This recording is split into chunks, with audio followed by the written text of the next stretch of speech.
We're selling the house." My mother said, her voice calm but final, like the clang of a judge's gavel ending all discussion. "It's for Brandon's wedding, of course." I blinked. "Did I hear that right, Elena?" She continued as if announcing the weather. "Chloe's found the perfect venue, a garden estate just outside Gastonia. It's a once-in-a-lifetime wedding, and we want to give them the best start possible." My name is Elena Brooks. I'm 35, a senior marketing manager for a regional logistics company here in Charlotte, North Carolina.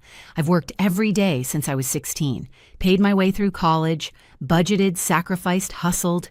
Meanwhile, my younger brother, Brandon just coasted. But this wasn't just favoritism. They were selling our childhood home, the place I learned to ride a bike, the porch where I carved pumpkins with my dad. The upstairs hallway still had a faint dent where Brandon crashed into the wall on a Razor scooter, and they were selling it for a party. For Brandon's wedding, I asked, slowly setting down my fork as my stomach twisted. The Mount Holly house. My father, Richard, nodded like this was the most natural decision in the world. It should cover everything. Venue, vendors, the whole 9 yards. Chloe deserves it. Brandon beamed from across the table, his fiancée Chloe practically vibrating beside him. "It's going to be magical, Lena. The flowers, the string quartet, even a custom cake tasting this week." "Where are you going to live?" I asked, though I already knew. My gut told me this wasn't just a financial decision, they had a plan. My dad cleared his throat. "Well, we figured we could stay with you for a bit, just until we find a smaller place. A bit." That was their favorite word. It never meant a week. It meant seasons, sometimes years. "I've only got 2 bedrooms," I said carefully. "We know Mom chimed in, but we won't be any trouble. It'll be nice to spend more time together again, like the old days." Brandon leaned forward, his grin boyish. "Lena, wait till you see the place. Chloe found it on Instagram. It has these glass garden domes, fountain chandeliers. It's like something out of a movie. 200 guests," Chloe added. "Live music photographers from LA. We want it all." I looked around the dinner table, feeling the air grow tight in my chest. $80,000. That's what my mother said they expected to spend. Meanwhile, I was clipping coupons, living modestly in a tidy 2-bedroom apartment, driving a 10-year-old Civic, and saving every cent for a house of my own. I'd assumed one day I'd need to help my parents with their retirement, not that they'd burn it all down to give Brandon a fairy tale, and then parachute into my life like I was the backup plan. And the worst part, they hadn't even asked. I should have known it was coming. Growing up, I was the little adult.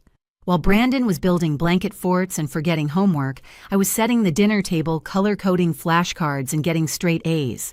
My parents bragged about my maturity to their friends, like it was some kind of prize, but it came at a cost.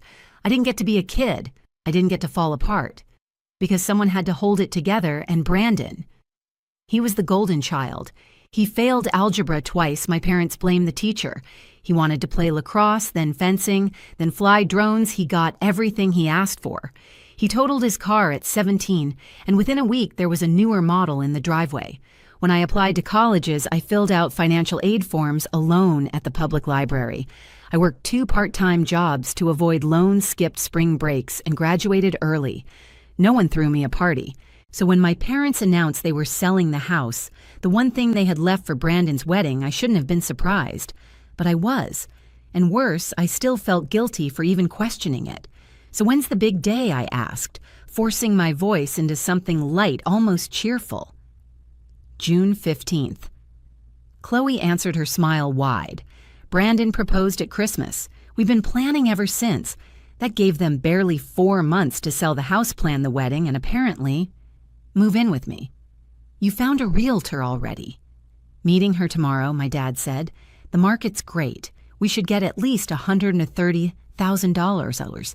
They said it like it was a win, like that money would magically stretch forever."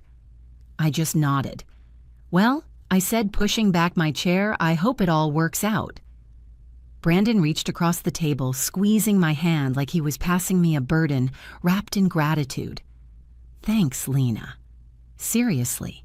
You're going to love having Mom and Dad around again." I smiled back. But inside, I was already screaming, because I knew exactly what having them around again meant. My dad would take over my second bedroom, spread his tax papers and checkbooks across my dining table, like it was his personal command center.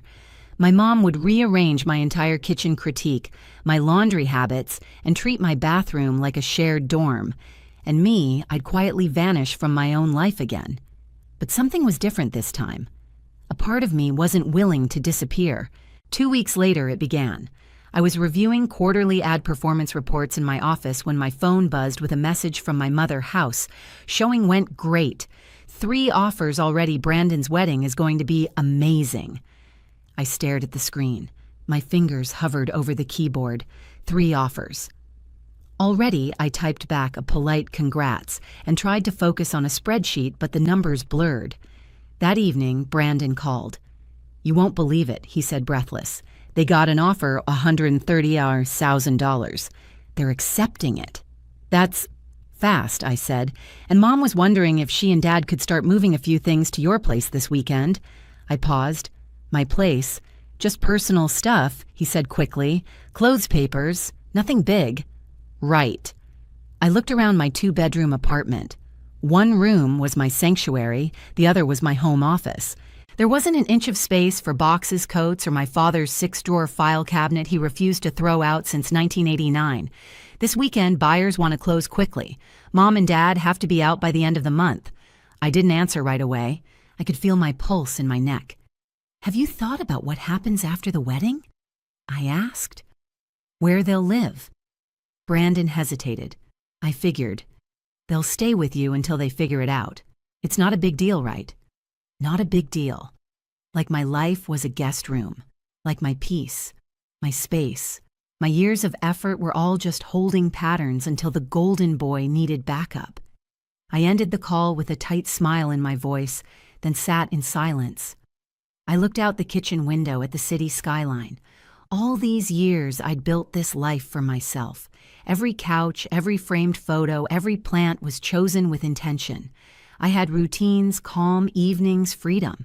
And now they were moving in, uninvited, unplanned, entitled. But I still wasn't ready to say no. Instead, I said what I'd always said. Of course. But deep inside, the word tasted like rust. And something inside me was starting to break. The doorbell rang at 8:00 a.m. sharp that Saturday. I opened it still in my robe, bleary-eyed and uncaffeinated, only to find my parents standing there with enough suitcases and boxes to outfit a touring jazz band. "Surprise," my mother chirped, brushing past me with an armful of clothes on plastic hangers. "We figured we'd get an early start," my father added, hoisting a stack of boxes labeled Kitchen Essentials Office Files and Important Documents. Behind them, Brandon, unloading even more boxes from the back of his truck. I blinked. I thought this was just some clothes and papers. "Well, we got a little carried away," Mom said, already hanging her coats in my hall closet like she'd lived here for years. "You'll see, it'll feel just like the old days." I highly doubted that. The old days didn't involve sharing one bathroom or my dad using my dining table as a tax center. Within 2 hours, my apartment was gone. The clean lines of my space were swallowed by their clutter. My mom declared my coffee maker inadequate and moved hers in. My father commandeered my home office, setting up a dinosaur desktop computer and asking for my Wi-Fi password at least 6 times. "Where am I supposed to work?" I asked, eyeing my displaced laptop. "The kitchen table," Mom sang. Cozy, right? Cozy wasn't the word I'd use. Over lunch, she casually mentioned Chloe's dress came in yesterday. $3,000, can you imagine? But she looks like a queen. $3,000 for a dress. 1 day wear. I did some quick math. That was half my rent. Then Dad spoke. "Speaking of money, we might need to borrow a little from you, just until the check clears." I froze. "Borrow the flowers ran over budget," he said, "and Brandon's bachelor party in Vegas. It's going to be a bit more than we thought." How much, I asked carefully. 5,000, like he was asking for a soda. My stomach flipped. "I thought the house covered everything it did," my mom said quickly. "Mostly, but there's been a slight complication." Oh no, the buyers found issues in the inspection, Dad admitted. Roof and foundation. They want to drop the offer by 20,000. I nearly dropped my fork. So you're accepting a $100,000 offer, but you're still planning to spend $80,000 on the wedding. They nodded. And where are you going to live after? We'll figure that out, Mom said breezily. That's when it hit me. They weren't figuring anything out. They were settling in permanently. They'd sold their security to fund Brandon's fantasy, and now they expected me to carry the fallout. But the real bomb hadn't dropped yet. And when it did, I wouldn't be the same person anymore. The weeks blurred. My apartment became a crowded circus of wedding chaos and passive-aggressive takeover. Every morning I woke up to the sound of my mother reorganizing something. She rearranged my spice rack, criticized my skincare routine, and declared my bedding too sterile. My father had spread his contracts, receipts, and color-coded wedding spreadsheets across the coffee table like he was planning a corporate merger. And the $5,000 loan, it became $7,000. Then $10,000. The caterer needs a deposit, Mom said one night as I tried to eat in silence. Just $3,000 more. I set down my fork. $3,000 more. For food that people are going to eat for one night and never think about again. Brandon is so stressed, she replied, oblivious. We just want to ease the burden. Chloe's family is so elegant, we don't want to look small. I was working 50-hour weeks, living like a minimalist monk, and apparently I was the embarrassment. What about after the wedding, I asked. Have you started looking at apartments? Another glance between them. Well, Dad said the wedding expenses have dipped into our down payment. We were thinking maybe 6 more months, just to get our feet under us, I laughed. Not out of humor, out of sheer disbelief. 6 months will help with rent. Mom offered like that was generous after draining my savings. But she didn't know I had plans. My lease was up in 2 months. I'd been saving for a down payment of my own. A house, a garden, a real office. Those dreams were dissolving like sugar in boiling water. That weekend, Brandon dropped by, grinning with excitement, flashing their custom wedding bands. Ro, you're seriously the best, he said, hugging me. Letting Mom and Dad stay here helping with money, it means everything. I wanted to scream. Instead, I smiled like I always had. Later that night, I sat alone in the only room that still felt mine. I opened my laptop and began to dig. Property management laws, lease violation clauses, tenant protections, and what I found hit me like a thunderclap. If my parents stayed past 6 months without being on the lease, they could claim tenant rights. Eviction would require legal action. My apartment, my sanctuary, could become a shared residence by default. And suddenly, I wasn't mad. I was awake. And for the first time in 35 years, I was done waiting for permission. I was going to take back my life. The final straw came 3 weeks before the wedding. I came home from work exhausted and craving silence, only to find 8 strangers in my living room. Jessica's aunt's cousins and bridal committee were crowded around my coffee table, sipping wine and passing around centerpiece samples. My mother turned and beamed. Elena, perfect timing. We're finalizing the bridal shower plans. In my apartment, I asked flatly. It's just family, she said, brushing it off. The space is perfect for 30 guests. 30. Mom, can we talk in private? I asked. We stepped into my bedroom, the only place I hadn't surrendered. You can't host a party here without asking. Oh, don't be so dramatic. It's just one afternoon. No, it's my home, I snapped, and you didn't ask. Her face shifted. That soft, manipulative mask faltered, revealing something sharper underneath. Elena, you're being difficult. This wedding is important. I exhaled.